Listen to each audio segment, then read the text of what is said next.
आज हम लोग पढ़ने वाले हैं करंट इलेक्ट्रिसिटी यानी कि धारा विद्युत। इससे पहले हम लोगों ने पढ़ा हुआ है स्टैटिक इलेक्ट्रिसिटी या स्थिर विद्युत, जिसमें आवेश स्थिर रहता है। लेकिन अब हम पढ़ेंगे कि आवेश जब बहता है तो उसके क्या प्रॉपर्टीज रहती हैं, उसके क्या गुण रहते हैं। तो किसी भी चालक में, किसी भी कंडक्टर में यानी किसी वायर में अगर चार्ज फ्लो होने लग गया है, आवेश अगर बहने लग गया है, तो हमको बोलना पड़ता है कि वहां पर विद्युत धारा है यानी कि करंट है। अब करंट क्यों फ्लो होता है और कैसे होता है वो अपन जानते हैं। मान लो कि हमारे पास एक कंडक्टर है, कॉपर का वायर है, और हमने यहाँ पर एक स्विच लगा दिया है और एक सेल लगा दिया है। ये सेल का पॉजिटिव टर्मिनल है, ये नेगेटिव टर्मिनल है। ये जो पूरा वायर यानी कंडक्टर है, इसमें बहुत सारे इलेक्ट्रॉन्स भरे हुए हैं, बहुत ज्यादा क्वांटिटी में इलेक्ट्रॉन्स हैं क्योंकि ये कंडक्टर है। और हमारा जो सेल है उसमें ये वाला एंड पॉजिटिव है और ये वाला एंड नेगेटिव है, मतलब यहाँ पर इलेक्ट्रॉन्स की बहुत ज्यादा कमी है और यहाँ पर इलेक्ट्रॉन्स बहुत ज्यादा हैं। अब हम क्या करते हैं कि जैसे ही ये स्विच ऑन करते हैं तो ये जो नेगेटिव वाला एंड है, यहाँ से इलेक्ट्रॉन्स निकलकर पॉजिटिव वाले एंड की तरफ आने लगते हैं। क्योंकि यहाँ इलेक्ट्रॉन बहुत ज़्यादा है, यहाँ बहुत कम है, तो वो ज़्यादा से कम की तरफ मूव करते हैं। और अगर इलेक्ट्रॉन ऐसे मूव कर रहे हैं, ये इलेक्ट्रॉन ऐसे जा रहे हैं फ्रॉम नेगेटिव टू पॉजिटिव, तो हम ये कहते हैं कि जो करंट है वो फ्लो हो रहा है पॉजिटिव टू नेगेटिव। करंट को हम आई से शो करते हैं। और हम लोग हमेशा ये मानते हैं कि the direction of flow of current is the direction of flow of positive charge, यानी कि धारा की दिशा वही होती है जो धनावेश के बहने की दिशा होती है। अब एक्चुअली इसमें कोई धनावेश तो बह नहीं रहा है, इसमें तो इलेक्ट्रॉन बह रहे हैं ऐसे। तो हमको ये मानना पड़ता है कि अगर इलेक्ट्रॉन इधर जा रहे हैं तो धनावेश यानी पॉजिटिव चार्ज इधर जा रहा होगा। तो जिस डायरेक्शन में पॉजिटिव चार्ज जाएगा हम बोलेंगे that is the direction of current. लेकिन करंट को हम डिफाइन कैसे करते हैं? हम ये बोलते हैं कि 1 सेकेंड के अंदर, 1 सेकेंड में जितना भी चार्ज फ्लो हो जाता है, जितना भी आवेश बह जाता है, उसी को हम धारा बोलते हैं, करंट बोलते हैं। और इसको हम लिखते हैं I equals to Q by T. ये हमारा फॉर्मूला है, इस फॉर्मूले से हम निकालेंगे। जैसे अगर आपको बोल देंगे कि इतने टाइम में इतना चार्ज बह रहा है तो बताओ कितना करंट है, तो चार्ज में आपको टाइम से डिवाइड करना है। तो इस तरह से आप करंट यानी कि धारा ज्ञात कर सकते हैं। जो करंट है उसका यूनिट आता है एम्पियर, और उसको हम ए से शो करते हैं। इस तरह से हम करंट पता लगा लेते हैं। अब किसी भी कंडक्टर में जब करंट बहता है तो मैंने आपको बताया कि बहुत सारे इसके अंदर इलेक्ट्रॉन्स होते हैं, वो दौड़ते हैं सारे। लेकिन इलेक्ट्रॉन ऐसा नहीं कि यहाँ का इलेक्ट्रॉन दौड़ के इधर आएगा तब करंट बहता है। यहाँ का इलेक्ट्रॉन थोड़ा सा आगे बढ़ता है, ये वाला थोड़ा सा आगे बढ़ता है, ये वाला थोड़ा सा आगे बढ़ता है। मतलब पूरे वायर में जो इलेक्ट्रॉन्स हैं बिल्कुल ट्रेन के डिब्बों की तरह एक दूसरे से चिपके हुए रहते हैं और एक दूसरे को धक्का मारते आते हैं। तो इस तरह से यहाँ से इलेक्ट्रॉन इधर आ जाते हैं। जिस स्पीड से ये इलेक्ट्रॉन भागते हैं और यहाँ पहुंचते हैं वो एक एवरेज स्पीड होती है, और उस एवरेज स्पीड को हम लोग बोलते हैं ड्रिफ्ट स्पीड। ड्रिफ्ट स्पीड, कई बार इसको ड्रिफ्ट वेलोसिटी भी बोल दिया जाता है। अनुगमन वेग, तो जितने औसत वेग से इलेक्ट्रॉन कंडक्टर के अंदर, चालक के अंदर एक एंड से दूसरे एंड की तरफ जाता है उसको बोलते हैं हम अनुगमन वेग। मतलब जिस एवरेज स्पीड से electron moves in the conductor from negative end to positive end is known as drift speed और ड्रिफ्ट वेलोसिटी। और इसको हम शो करते हैं Vd से, और इसकी वैल्यू होती है करीब 10⁻⁴ मीटर पर सेकेंड। इसकी वैल्यू बहुत ही कम है, यानी कि इलेक्ट्रॉन जब कंडक्टर के अंदर चलता है तो बहुत ही स्लो स्पीड में चलता है। करंट में और Vd में एक रिलेशन, एक संबंध है, आपको याद रखना पड़ेगा। उस पर बेस्ड कोई न्यूमेरिकल एग्जाम में आ सकता है। वो है I इक्वल्स टू NEAVD। इसमें I जो है वो तो जानते हैं आप, करंट हो गया। N का मतलब होता है फ्री इलेक्ट्रॉन डेंसिटी, मुक्त इलेक्ट्रॉन घनत्व, मतलब यूनिट वॉल्यूम के अंदर जितने भी फ्री इलेक्ट्रॉन्स होते हैं, number of free electrons per unit volume, एकांक आयतन में उपस्थित मुक्त इलेक्ट्रॉनों की जो संख्या है उसको बोलते हैं हम एन, मुक्त इलेक्ट्रॉन घनत्व या फ्री इलेक्ट्रॉन डेंसिटी। इसके बाद में ई जो है वो इलेक्ट्रॉनिक चार्ज है 1.6 इंटू 10⁻⁻19। ए का मतलब है cross sectional area of conductor, जैसे ये कंडक्टर है चालक है तो ये इसका जो एरिया रहेगा उसको बोलेंगे क्रॉस सेक्शनल एरिया, वो ए हो गया। और वीडी हो गया उसका ड्रिफ्ट वेलोसिटी या अनुगमन वेग। तो इस तरह से हम लोग आई में और वीडी में एक रिलेशन हमको मिल जाता है।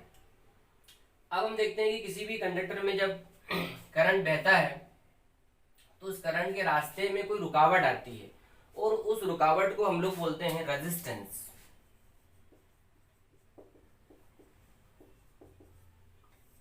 रेजिस्टेंस यानी कि हिंदी में इसको बोलते हैं हम लोग प्रतिरोध। तो जब भी करंट किसी भी कंडक्टर में किसी भी चालक में बहता है तो चालक क्या करता है, उसको रोकने की कोशिश करता है। उसका ये जो गुण है, जो प्रॉपर्टी है, उसको बोलते हैं हम लोग रेजिस्टेंस। रेजिस्टेंस को हम लोग शो करते हैं आर से और उसका यूनिट होता है ओम, उसका मात्रक जो है वो ओम है। और इसके लिए हमारे पास में एक नियम है, एक लॉ है जिसको बोलते हैं ओम्स लॉ। और ओम्स लॉ ये बोलता है कि अगर कोई कंडक्टर है, कोई चालक है, जैसे ये चालक है और इस कंडक्टर की आप लेंथ में कोई चेंज नहीं कर रहे हैं, इसका जो एरिया ऑफ क्रॉस सेक्शन है उसमें कोई चेंज नहीं कर रहे हैं, इसका जो टेम्परेचर यानी ताप है उसमें अगर आप कोई चेंज नहीं कर रहे हैं, तो फिर इसमें जो करंट बहता है, इसमें जो करंट बहेगा वो इसके दोनों सिरों के बीच में आपने जो विभवांतर लगाया होगा, जो पोटेंशियल डिफरेंस लगाया होगा, उसके डायरेक्टली प्रोपोर्शनल होता है, यानी कि V directly proportional to I। इसका मतलब दोनों एंड्स के बीच में आप जितना ज्यादा वोल्टेज लगाएंगे, जितना ज्यादा विभवांतर लगाएंगे, इसमें से उतना ही ज्यादा करंट फ्लो होता है। हम इसको हटाएंगे यहाँ से तो यहाँ पर एक कांस्टेंट आ जाता है R, और इसी कांस्टेंट को बोलते हैं हम लोग रेजिस्टेंस यानी कि प्रतिरोध। तो ये जो प्रतिरोध है इसको हम ऐसे भी लिख सकते हैं R इक्वल्स टू V/I। तो ये ओम्स लॉ है, इसमें आपको कंडीशंस याद रखना है, इसकी शर्तें ओम्स लॉ की कब ये लागू होता है। ये तब लागू होता है जब कंडक्टर यानी चालक की लेंथ को आप चेंज नहीं करते हैं, उसके एरिया को आप चेंज नहीं करते हैं, उसके टेम्परेचर को आप चेंज नहीं करते हैं, तो उस कंडीशन में इसमें हम ओम्स लॉ लगा सकते हैं। एक और चीज याद रहेंगी, जो ओम्स लॉ है it is valid only for the conductors. जितने भी कंडक्टर यानी चालक है, जितने भी मेटल्स हैं, केवल उन्हीं के लिए हम ओम्स लॉ लगा सकते हैं। जो सेमी कंडक्टर हैं या फिर नॉन कंडक्टर्स हैं या फिर इलेक्ट्रोलाइट्स हैं, उनमें हम ये ओम्स लॉ अप्लाई नहीं कर सकते हैं। रेजिस्टेंस के लिए एक फॉर्मूला हमको और याद रखना पड़ेगा, वो है R equals to ml/NE² tau A। ये एक और फॉर्मूला हमको याद रखना पड़ेगा। इसमें M का मतलब है मास ऑफ इलेक्ट्रॉन, M मतलब हो गया मास ऑफ इलेक्ट्रॉन, L का मतलब हो गया लेंथ ऑफ कंडक्टर, N का मतलब अभी लिखा था अपने फ्री इलेक्ट्रॉन डेंसिटी,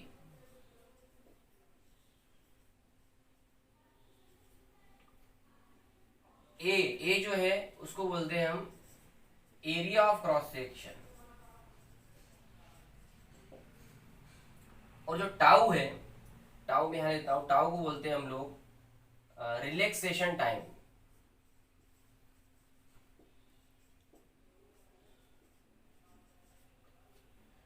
हिंदी में देखें तो मास ऑफ इलेक्ट्रॉन यानी कि इलेक्ट्रॉन का द्रव्यमान है, लेंथ ऑफ कंडक्टर यानी कि जो चालक है, जो तार है, उसकी लंबाई है, एन फ्री इलेक्ट्रॉन डेंसिटी है, मुक्त इलेक्ट्रॉन घनत्व हमने पढ़ा था वो है, ए उसका एरिया क्रॉस सेक्शन है यानी अनुप्रस्थ काट का क्षेत्रफल, ये वाला एरिया है उसका, और टाउ क्या है वो हम थोड़ा समझना पड़ेगा। जैसे अभी इस वायर में करंट बह रहा था, इधर जा रहा है करंट, मतलब इलेक्ट्रॉन इधर जा रहे थे। इस वायर को अगर अपन बड़े फॉर्म में देखें, ये थोड़ा बड़ा कर दिया वायर को, और इसमें इलेक्ट्रॉन यहां से इधर आ रहे हैं, मतलब जो इलेक्ट्रॉन है वो इधर भाग रहा है। जब इलेक्ट्रॉन भागता है तो उसके रास्ते में पॉजिटिव आयंस आ जाते हैं, ये पॉजिटिव आयन। तो इलेक्ट्रॉन क्या होता है, भागते हुए पॉजिटिव आयन से टकरा जाता है, फिर भागता है क्योंकि फोर्स तो लग रहा है उस पर इधर, फिर भागता है और जब अगली बार टकराने वाला होता है तो यहां से यहां तक जो डिस्टेंस वो ट्रेवल करता है, उस डिस्टेंस को ट्रेवल करने में उसको जितना टाइम लगता है, मतलब दो टक्करों के बीच में जितना टाइम लगता है, the time between two successive collisions is called relaxation time. इसको हिंदी में बोलते हैं हम लोग श्रांति काल।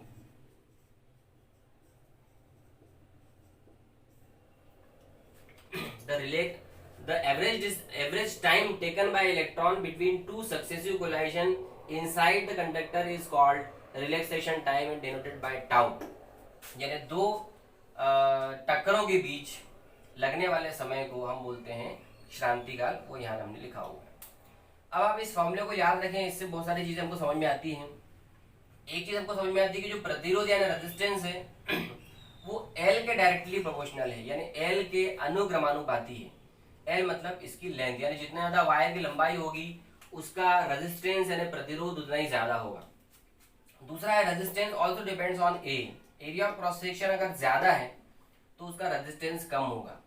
इसका मतलब अगर कोई वायर मोटा है, ज्यादा एरिया है उसका, तो उसका प्रतिरोध कम रहता है, और पतला वाला अगर वायर है तो उसका रेजिस्टेंस ज्यादा होता है। तीसरी चीज हम देखें तो N की बात कर सकते हैं। N है फ्री इलेक्ट्रॉन डेंसिटी, मुक्त इलेक्ट्रॉन घनत्व। तो जिस चालक में, जिस कंडक्टर में, जिस मटेरियल में N ज्यादा होता है, मतलब फ्री इलेक्ट्रॉन ज्यादा होते हैं, उसमें उसका प्रतिरोध जो है वो कम रहता है। तो जैसे अगर हम सिल्वर की बात करें, कॉपर की बात करें, एल्यूमिनियम की बात करें, उनकी फ्री इलेक्ट्रॉन डेंसिटी बहुत ज्यादा होती है, इसलिए उनका रेजिस्टेंस बहुत कम होता है। और जो अचालक हैं, कुचालक हैं, नॉन कंडक्टर हैं, जैसे प्लास्टिक है, वुड है, ग्लास है, उनके अंदर ये N होता ही नहीं है, मतलब फ्री इलेक्ट्रॉन्स होते नहीं। इलेक्ट्रॉन तो होते हैं लेकिन फ्री नहीं होते। जब ये नहीं होते तो इसका मतलब R जो है उनका इनफाइनाइट यानी कि अनंत होता है। अब एक और बात कर लेते हैं टाउ। टाउ मतलब रिलैक्सेशन टाइम, दो टक्करों के बीच लगने वाला टाइम। तो ये टाइम अगर ज्यादा लग रहा होगा तो फिर R कम होगा, और टाइम कम लग रहा होगा तो फिर R ज्यादा होगा। अब टाइम कम कब लगेगा? टाइम कम तब लगेगा जब इलेक्ट्रॉन तेज दौड़ रहा होगा। वो तेज दौड़ेगा तो यहां से हम पहुंचने में उसको कम टाइम लगेगा, और कम टाइम लगेगा तो फिर उसका रेजिस्टेंस ज्यादा होगा। इलेक्ट्रॉन तेज कब दौड़ेगा? जब उसकी स्पीड ज्यादा होगी, उसको ज्यादा एनर्जी मिल जाएगी। और ज्यादा एनर्जी कब मिलेगी? जब हम उसका टेम्परेचर बढ़ा देंगे। अगर हम किसी कंडक्टर का, किसी चालक का तापमान बढ़ा देते हैं तो उससे इलेक्ट्रॉन की काइनेटिक एनर्जी यानी गतिज ऊर्जा बढ़ जाती है, और फिर वो इलेक्ट्रॉन तेज भागने लगता है, और दो टक्करों के बीच जो टाइम लग रहा था वो कम लगता है। टाइम कम लगने की वजह से उसका प्रतिरोध ज्यादा हो जाता है। तो आप लोग याद रखें अच्छे से कि जितने भी मेटल्स हैं, जितने भी धातुएं हैं, जितने भी कंडक्टर्स हैं, उन सबका अगर हम टाइम टेम्परेचर बढ़ाते हैं, तापमान बढ़ाते हैं, तो ऐसा करने से उसका प्रतिरोध यानी रेजिस्टेंस भी बढ़ जाता है। और अगर टेम्परेचर हम कम कर देते हैं तो ऐसा करने से उसका रेजिस्टेंस जो है वो कम हो जाता है। तो ठंडा ठंडा मौसम जब रहेगा तो जितने भी चालक हैं, जितने कंडक्टर्स हैं, उन सबका रेजिस्टेंस कम रहेगा, और जब गर्मी का मौसम आएगा तो उन सबका रेजिस्टेंस बढ़ जाएगा। एक और चीज यहाँ पर आप सोच रहे होंगे कि मैंने एम के बारे में बात नहीं की है। एम जो है वो इलेक्ट्रॉन का मास है, द्रव्यमान है, और वो फिक्स्ड है, कांस्टेंट है, यानी वो बदल नहीं सकता है। इसलिए रेजिस्टेंस पर उसके प्रभाव की हम कोई बात नहीं करते हैं। तो इस तरह से आपको ये फॉर्मूला याद रखना है। और एक और अब इसमें चीज आ जाएगी, उसको बोलेंगे हम लोग विशिष्ट प्रतिरोध। अब हम देख रहे हैं इसमें विशिष्ट प्रतिरोध।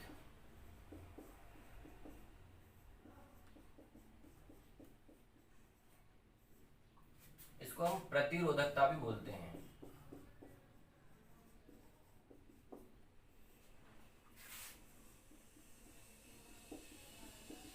स्पेसिफिक रेजिस्टेंस, या फिर इसको बोलते हैं हम लोग रेजिस्टिविटी।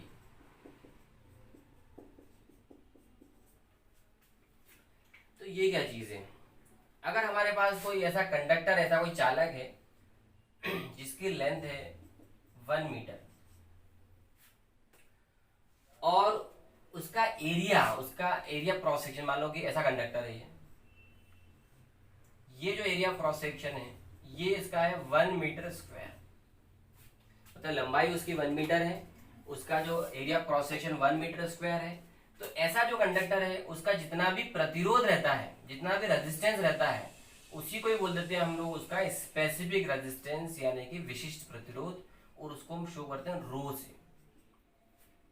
तो रो इक्वल्स टू आर, मतलब विशिष्ट प्रतिरोध यानी specific resistance equals to resistance of conductor having length 1 metre and area cross section 1 metre square. ये कैसे आ रहा है वो थोड़ा हमको देखना पड़ेगा। ये जो फॉर्मूला आप देख रहे हैं अभी, इसको अगर मैं थोड़ा और बढ़ा के लिखूं तो ये हो जाता है आर इक्वल्स टू, ये एल बाय ए को मैं छोड़ देता हूँ, बाकी जो क्वांटिटीज हैं ये एक्चुअली रो को रिप्रेजेंट करती है, रो एल बाय ए। अब इसमें रो क्या है, रो मतलब विशिष्ट प्रतिरोध स्पेसिफिक रेजिस्टेंस, और उसका फॉर्मूला था M upon N E square tau. तो ये रेजिस्टेंस और लेंथ और एरिया और रो में रिलेशन है। अगर लेंथ को हम 1 कर देते हैं जैसा हमने कहा था अभी, ये 1 कर देते हैं, एरिया को भी 1 कर देते हैं, तो ये अगर 1/1 हो जाता है तो हमको मिल जाएगा आर इक्वल्स टू रो। तो आर इक्वल्स टू रो कब मिलेगा हमको, जब कोई कंडक्टर ऐसा हो जिसकी लेंथ यूनिट हो और जिसका एरिया क्रॉस सेक्शन भी यूनिट हो। तो इस तरह से आपको याद रखना है कि अगर कोई कंडक्टर है, अगर आपको उसकी स्पेसिफिक रेजिस्टेंस डिफाइन करना है, उसका विशिष्ट प्रतिरोध बताना है, तो उसकी लेंथ 1 मीटर और area cross section 1 metre square होना चाहिए। एक और बात याद रखें कि ये जो विशिष्ट प्रतिरोध यानी कि स्पेसिफिक रेजिस्टेंस है, ये उस कंडक्टर की प्रॉपर्टी है, उसका गुण है, और ये जो गुण होता है ये लेंथ पे और एरिया पे डिपेंड नहीं करता है। जैसे एग्जांपल के लिए आपसे बोलेंगे कॉपर का वायर है, ये कॉपर का एक वायर है, और कॉपर का एक ये वाला वायर है, और कॉपर का एक क्यूब है, ऐसे हैं, सब अलग अलग साइज के हैं, सबका मास द्रव्यमान अलग अलग है, सभी कॉपर के हैं, लेकिन आपसे पूछेंगे कि भाई किसका विशिष्ट प्रतिरोध यानी स्पेसिफिक रेजिस्टेंस ज्यादा है, तो आप समझ लेना कि स्पेसिफिक रेजिस्टेंस वायर का नहीं होता है, सिलेंडर का नहीं होता है, क्यूब का नहीं होता है, स्फीयर का नहीं होता है, वो तो मेटल का होता है। और ये सब अगर कॉपर है, इसका मतलब इन सब का स्पेसिफिक रेजिस्टेंस सेम रहता है, एक जैसा रहता है। आप उसके शेप के ऊपर, साइज के ऊपर, मास के ऊपर, वॉल्यूम के ऊपर ध्यान नहीं देना है आपको, बस ये देखना है कि उनका जो मटेरियल है, उनका जो मेटल है वो एक जैसा है कि नहीं। अगर एक जैसा है तो हम बोलेंगे कि भाई सबका स्पेसिफिक रेजिस्टेंस सेम है। It does not depend on the length and area of cross section, but specific resistance depends on material और matter. Also it depends on temperature. ये टाउ आ रहा है इसके फॉर्मूले में, रो का जो फॉर्मूला है मैंने यहाँ से आपको बताया था, रो इक्वल टू आ रहा है आपका m upon N E square tau, ये रो आ रहा है। तो rho also depends on temperature because the relaxation time depends on temperature.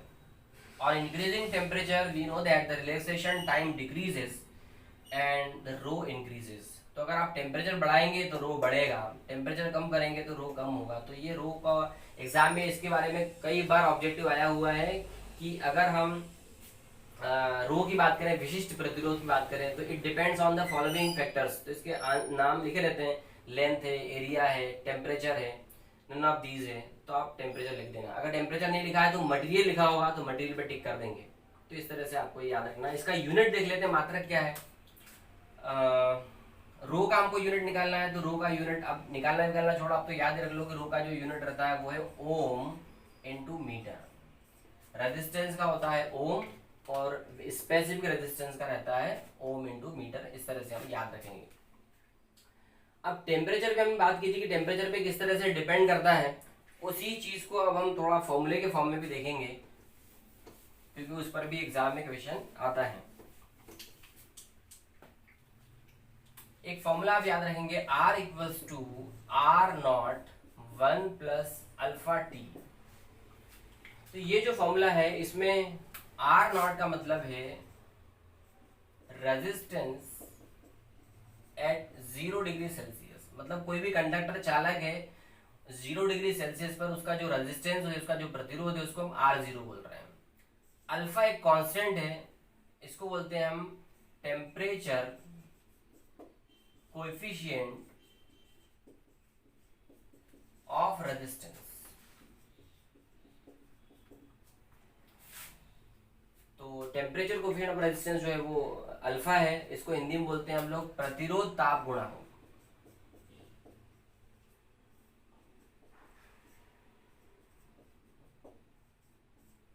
इसका मात्रक या यूनिट आप याद रहेंगे इसका होता है डिग्री सेल्सियस इनवर्स।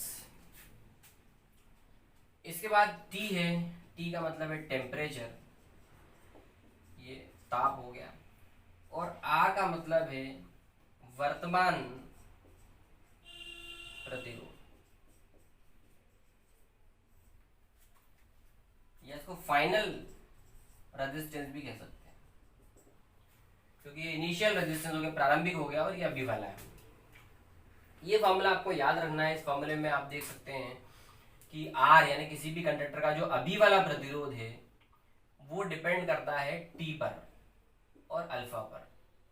तो जैसे कोई कंडक्टर है और आपने उसका टेम्परेचर बढ़ाया, अगर आप टेम्परेचर बढ़ाएंगे तो ये पूरी क्वांटिटी बढ़ेगी, और इसका मल्टीप्लाई जब इसमें करेंगे तो और बड़ा आंसर आएगा। इसका मतलब टेम्परेचर बढ़ाने से रेजिस्टेंस बढ़ेगा।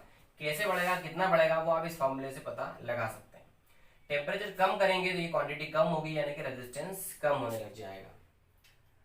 इसमें अगर स्पेसिफिक रेजिस्टेंस यानी विशिष्ट प्रतिरोध के लिए आ जाता है तो यही फॉर्मूला बिल्कुल उसके लिए इस्तेमाल कर सकते हैं। यहाँ लिख देंगे रो, यहाँ लिख देंगे रो 0 1 प्लस अल्फा टी, कोई चेंज नहीं है, बस जहां आर था वहां पर आपको रो लिखना रहता है। ये स्पेसिफिक रेजिस्टेंस के लिए हो गया, और ये हो गया आपका रेजिस्टेंस के लिए। अब अगर हम दूसरे मटेरियल की बात करें, जैसे हमारे पास एक और मटेरियल होता है, उसको बोलते हैं सेमीकंडक्टर। इसको हिंदी में बोलते हैं हम लोग अर्धचालक। तो जो अर्धचालक होते हैं उनके पास में फ्री इलेक्ट्रॉन्स कम होते हैं, मुक्त इलेक्ट्रॉन कम होते हैं, इसलिए उनका प्रतिरोध यानी रेजिस्टेंस पहले से थोड़ा ज्यादा रहता है। लेकिन अगर हम उनका टेम्परेचर बढ़ाते हैं, जो सेमीकंडक्टर है जैसे कि सिलिकॉन है या जर्मेनियम है, अगर हम इनका टेम्परेचर तापमान अगर बढ़ाते हैं तो ऐसा करने से क्या होता है, इनके अंदर जो मुक्त इलेक्ट्रॉन है, फ्री इलेक्ट्रॉन है, वो भी बढ़ जाते हैं, और फ्री इलेक्ट्रॉन बढ़ने से इनका रेजिस्टेंस कम होने लगता है। तो आपको याद रखना है कि जो सेमीकंडक्टर्स होते हैं उनका टेम्परेचर बढ़ाएंगे तो रेजिस्टेंस कम होगा। एक और चीज हमारे पास है, उसको बोलते हैं हम लोग इलेक्ट्रोलाइट। हिंदी में इसको बोलते हैं विद्युत अपघट्य।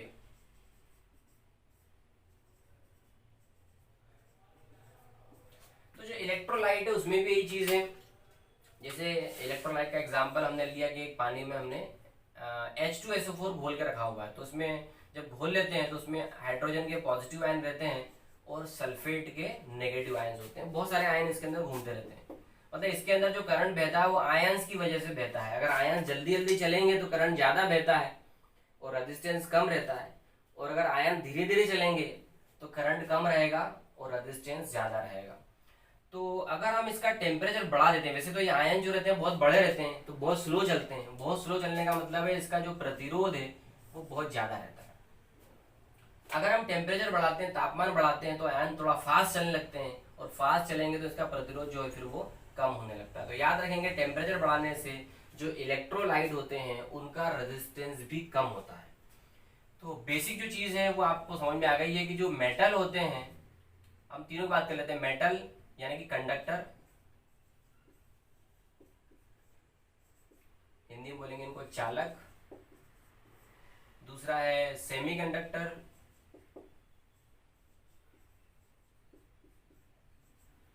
इसको बोलते हैं हम लोग अर्धचालक। फिर है इलेक्ट्रोलाइट, विद्युत अपघट्य। इन तीनों की अगर हम बात करें तो याद रखना कि अगर हम टेम्परेचर बढ़ाते हैं, तापमान बढ़ा रहे हैं, तापमान बढ़ा रहे हैं, तापमान बढ़ा रहे हैं, तीनों का तापमान बढ़ाया, तो मेटल्स का रेजिस्टेंस यानी प्रतिरोध बढ़ता है, सेमीकंडक्टर का घटता है, इलेक्ट्रोलाइट का भी घटता है। केवल मेटल का ही बढ़ेगा, ये आपको याद रखना।